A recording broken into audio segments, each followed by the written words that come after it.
Chapter 10. Blinker continued. Blinker! No, Ragweed. Kind of like Blinker. In another part of Amperville, the full moon was high, the night air soft, the fragrances of spring rich and varied. Blinker's pink nose, framed by his fair whiskers, trembled, and his pink eyes kept blinking as he tried to take in the world so very much bigger than the room that he knew. Oh my, he prattled in a daze of happy wonderment. So many sounds, so many smells, so much to see. Like an unsure compass needle, he turned around and around on shaky legs until he grew dizzy. Stopping and starting, he made his way across the lawn in front of the house. The grass tickled his feet, so he had to pause more than once because of uncontrollable giggling. Here and there he plunged his nose into the ground and inhaled the sweet and musky smell, only to get a snootful of dirt and dust, which caused him to sneeze repeatedly.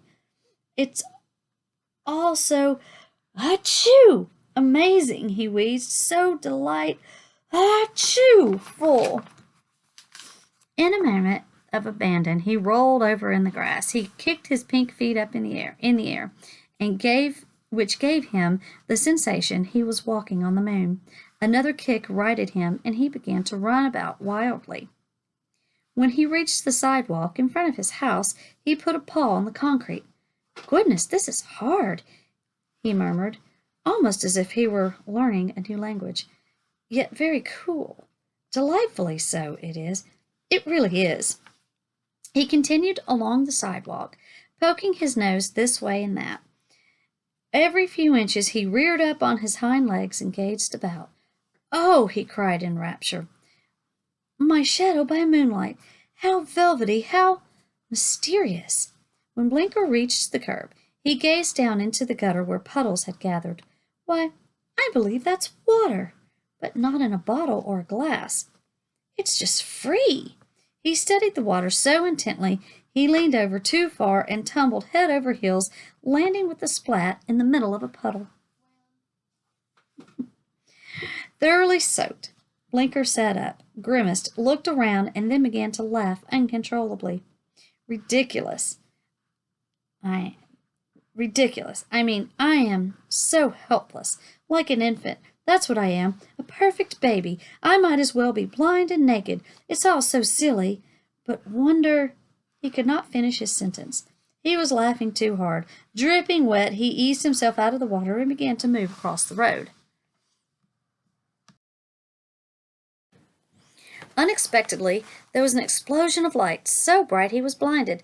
Then Blinker heard a roar louder than anything he had ever heard before in his life. Unable to see, to move, much less to think, he went numb with terror.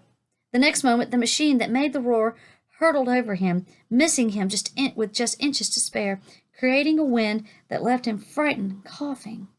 What was that? Blinker asked himself as he looked in the direction the thing had gone.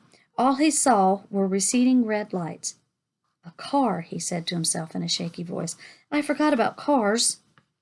He pressed both front paws over his wildly beating heart. "I could get killed." In haste, Blinker retreated to the gutter and attempted to climb the curb, which proved too high and smooth to manage. Given no choice, Blinker scampered the length of the gutter. When he reached the end of the block, he halted. He knew he wanted to go home. An inner voice scolded him for being weak, while urging him to be bold, to continue on, to explore the world. In the end, Blinker compromised between urges. He would go on and see as much as he could by night, but as soon as daylight came, he would return to the house and the safety of his room. Having calmed himself with this self-imposed limit, Blinker ventured upon the street again. This time he carefully checked both ways for any sign of danger before proceeding. Only when he was certain there was none did he dart across the street and into a park. He took time to feel the rough bark of the massive trees, and when he came upon a flower, a lily of the valley, he almost swooned with delight as its strong fragrance and delicate white bells. At it. Blinker went on, drawn by one astonishing discovery after another. First it was a damp, wiggling worm, then a pine cone. A shiny pebble seemed to have captured the light of the moon on its smooth surface. There were signs of humans, too. Ash cans, piles of newspaper, benches. It was as if each thing he came upon was the rarest of marvels, and he the first to find it. Truly remarkable, he kept whispering. Truly, truly, truly. Only after he had gone on for a long time did Blinker happen to look up. The darkness was fading, and in its place was soft gray light. Wondering, he stared at it. Goodness, he sighed. Even the sky changes. Then he remembered his promise to himself. It was time to return home. Regretfully, but with some relief, Blinker turned about only to realize he had neglected to keep track of his route. He had no idea where he was, much less how he was getting back home. Have you checked on your caterpillars? Eyes squinting, tails twitching, he looked around. What had seemed very beautiful moments before had become a bewildering maze. He darted off in one direction. Certainly he had come from that way. The next moment he felt sure it was not from that way, but from this. Trembling with fear, he came to a stop. He was lost. Get a grip on yourself, Blinker, he murmured, and made himself look around in the growing morning light. He was on a sidewalk. The buildings, at last compared with houses on its own neighborhood, were not as brightly painted. Some windows were broken, doors were lopsided. Many more cars went by than in the night, terrifying in their size, noise, and smell. As Blinker pondered his difficulty, he heard a strange sound.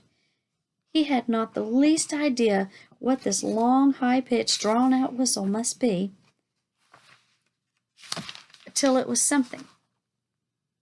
Still, it was something. I must get back home, he told himself, and crept along, halting every few feet to rise up on his hind legs and look and sniff, hoping that every corner he turned would reveal something familiar. None did, and in his confusion, the whistle drew him like a beacon of light. The end of chapter 10.